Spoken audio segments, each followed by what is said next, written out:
This is a challenge that a lot of customers still have if they need to migrate from one system to another, recode everything. And this is one of the places where we have a good tool that can help you streamline this process. I worked with a client this week where we showed them how to use the tool, and they could actually see how easy it was to convert a number of ICOs. So here I have two PI systems, and I will go into the Figaf tool, and this will be the one where we will be doing all of these different things. First up is I will go to my development system. I will select ICOs, and I'll take a number of ICOs here. And then I will assign to a ticket. I'll create dim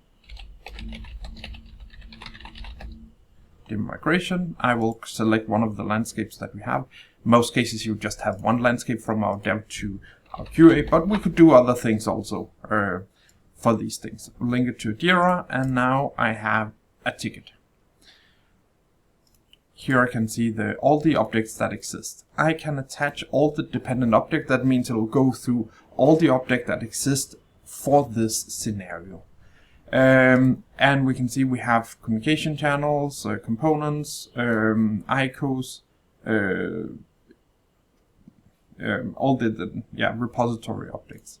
We also do support repository. It just takes a little longer, but so let's just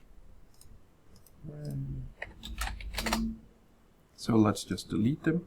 You can also on the landscape level go in and say we do not want the repository object. So now they are deleted, and we just have the ESI. I have already transported this once, but so it is the same process no matter what you're transporting. It just takes a little longer for a short demo. So I will start the transport, and this will then, we're using the API to handle these things. So now I have my transports. I do have one here. This is my sales D system. This is a business system, and one of the things I need to do is I need to change this on the test system. This is called sales P. So we want to rename all of this to sales P and press save. So we can see here we have a communication channel here on sales D. That means on sales, on our QA, it's called sales P. It's HTTP. We can look at the non-transportable objects. Here we are just copying up over all the artifacts, and we can see that it is missing the password. If I save it, or if I go here and I can validate, it will check whether or not there is something that is a problem with this current setup. But I guess we need to go in here and we need to check this. So you have all the non-transportable objects. You can easily see what these are, and we can see, so the problem was this password was not filled in advance. If it was that, we would get a warning saying, hey, we need to fill in this password. We can obviously fill it in. Does not really matter that much. And you can see all the external parameter, or all the parameters, they are filled in here. We also have our ICO. I'm not sure which one connects to the sales D scenario, so we can see the flow here. We can see, based on this, what are the different scenarios that is using here. We have an option to go in and filter and say we do not want to send this specific message to the sales D, that is then going to be the sales P system. We have a way to look at what are the different changes that we're requesting here.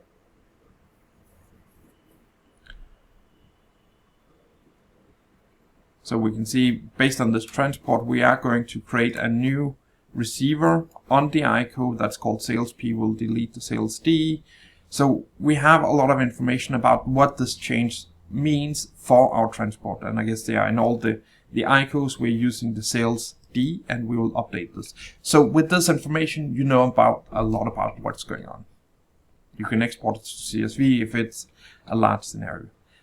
The other thing is, we have a lot of other parameters, which is all the dynamic attributes, or all the parameters that we have from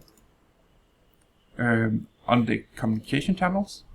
Let's see if we have other, so there could also be ICO or etc. Here you can go in and you can see the different parameters from the source and to the target system. What are the different parameters that exist on the source system and the target? We can filter, set up filter, and say we just want to look at all the non-transportable objects, see are there anything here that makes sense. So we should probably go in here in this multi-split and make sure that it points to the right system here, and we can compare what it is in the old one. So it is really easy to go through these, do some sanity checks, do we use the correct URL, host names, etc. For these scenario. And then once you are done with all the changes, you send it to approval. And then you can have someone else to approve this scenario. They can use the same tools. They can use the, let's see if we can use this one, communication channels. We can see are there any differences in the communication channels that exist. I think if we look at, for instance, at this one, where we do not make modifications, we can see it is all the same on all pages. So this just makes the process a lot simpler to do. And now as an approver, I can approve it or reject it. You can set up on the landscape for each landscape who should approve these things. I will approve it. And now I can, let's just check here for the business component here we have. Let's see here where used on this.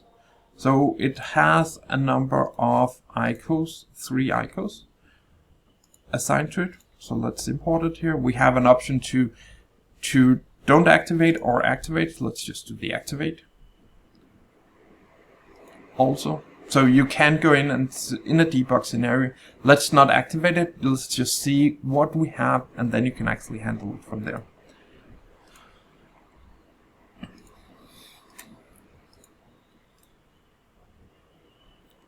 So it sees here some of the objects already exist. We do not need to make modifications to these scenarios. And then it just needs to update everything. And now everything's complete. It says something was skipped because they already existed. These kind of scenarios. So it's pretty easy to see what's going on. If we update here, the sales P, we can see we now got these 3 ICOs, new ICOs that we transported over here. Maybe one of them was the existing one. So it is really easy to check, manage these transports, document the ticket. We can create the next ticket if we want to move it into our production system. We can see all of the different artifacts that has been changed. And the last thing I just wanted to show you is also the documentation. So if I go to my T system, I can see these ICOs. I can see that they have a ticket assigned to them, and I can see who have made these requests, when was they processed, what were going on, and why did we use these things. So this is something that can speed up all migrations from 7.4 system, 7.5 system into a new landscape. If you just have a subset of the ICOs you want to transport, you can use this. If you want to, you can use the same functionality with the renaming of object. If you have one ICO that is connected to the ECC system and you want to connect it to the S4 system, then it is also just a transport you perform in the same way, and everything is configured. Hope you like it. You can check out and try free trial on figaf.com and see how this can work to manage your PI landscape a lot easier. Thanks for watching, and please share this with your friends and colleagues.